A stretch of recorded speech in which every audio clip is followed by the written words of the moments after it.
E aí, bem-vindo ao segundo episódio do meu intercâmbio nesse vlog aqui.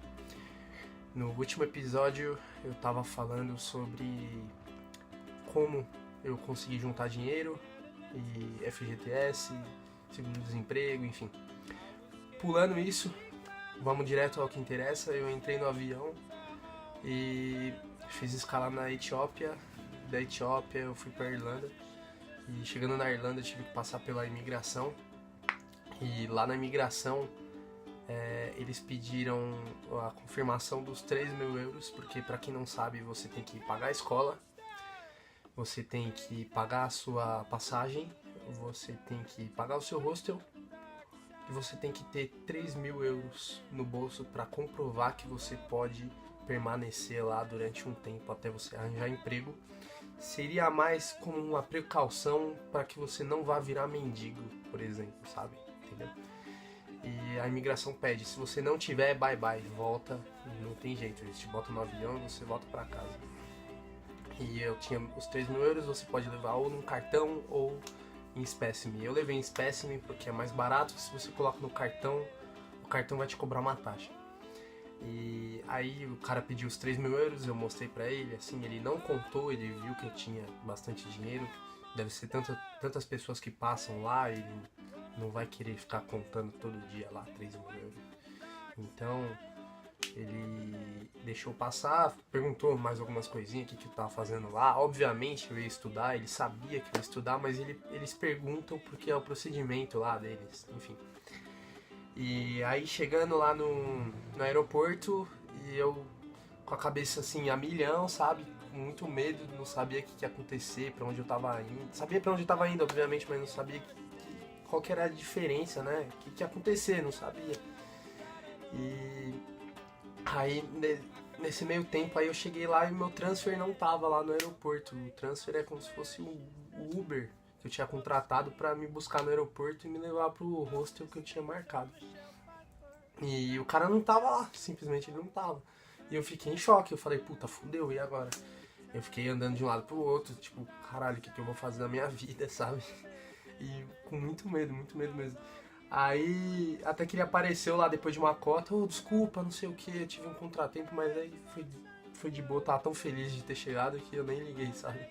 Aí eu entrei no carro, ele me levou até o hostel e nesse meio tempo a gente conversando e eu olhando assim, sabe?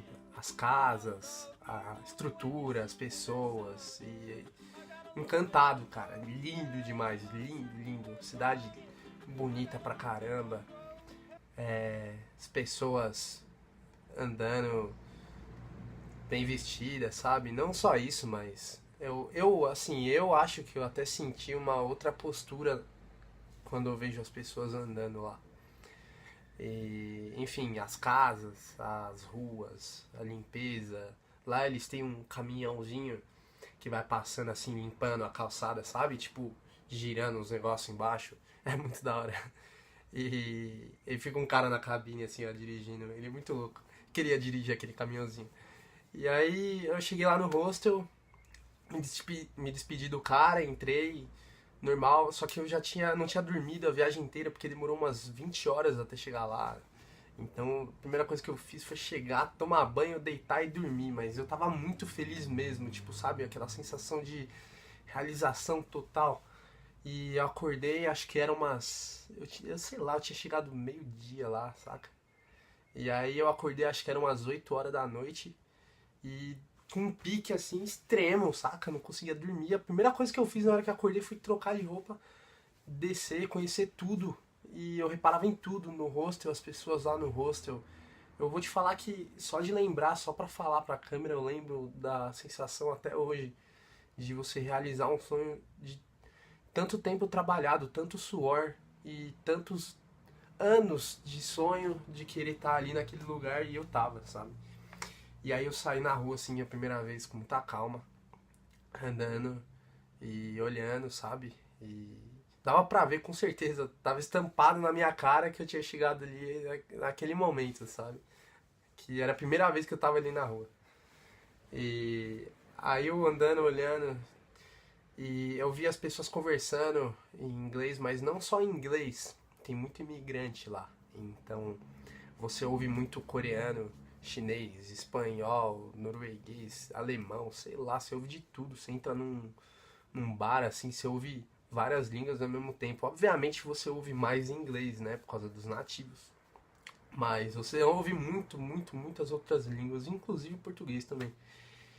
E aí eu voltei, conheci o pessoal do hostel já de primeira, fui puxando papo com o pessoal lá. Eu conheci muita gente, conheci 2 espanhol que tava lá, conheci um francês que a gente pegou uma amizade, ficou conversando um bom tempão, só que o sotaque do francês é muito difícil de entender. Então, às vezes ele falava comigo e eu não entendia nada, então eu só falava assim.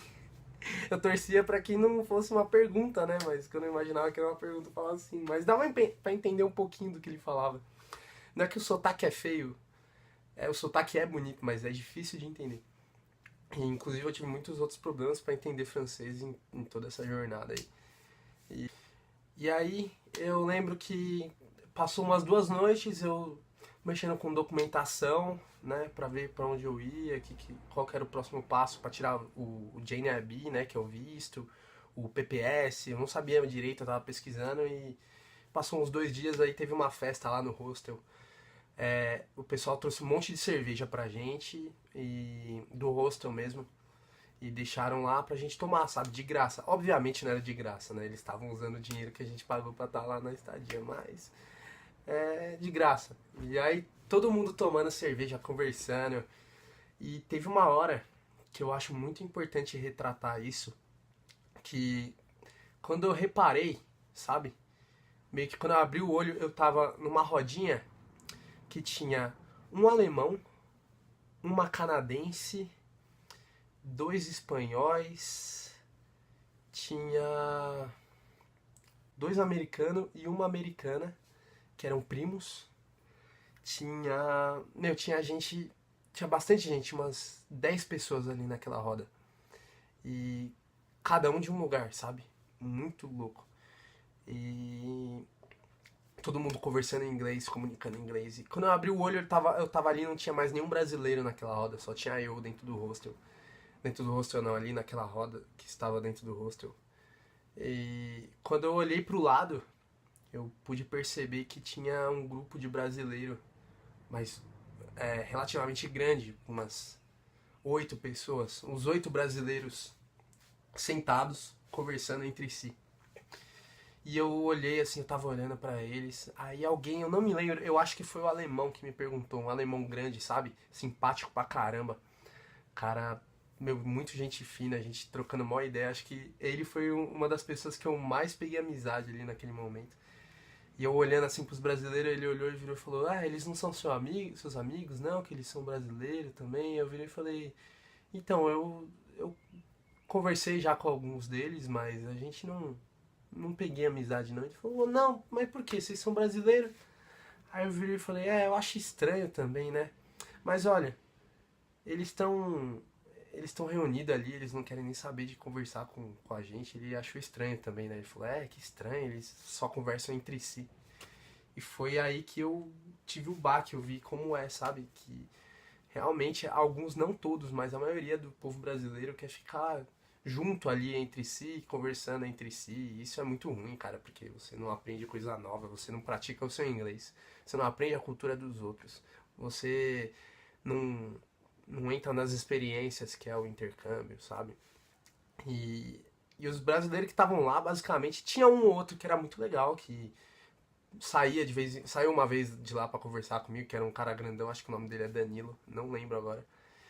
E ele veio conversar com a gente ali na roda e depois ele voltou pra lá, sabe? Mas ele era gente fina, mas o resto não queria nem papo com o pessoal dali que falava das outras nacionalidades. Não sei, apesar eles tinham inglês, sabe, pra se comunicar, porque o meu inglês não era fluente também, mas eu conseguia me comunicar. Mas eles não queriam, não sei. E isso foi muito ruim. Eu vi muita gente durante o meu intercâmbio inteiro que não mudou esse raciocínio, continuou do mesmo jeito e só se ferrou. E isso foi horrível, sério. Enfim, eu vou falar o resto do que aconteceu no próximo episódio. Já tá dando quase 10 minutos aí. No próximo episódio eu vou estar explicando tudo certinho o que aconteceu. E é isso. Obrigado.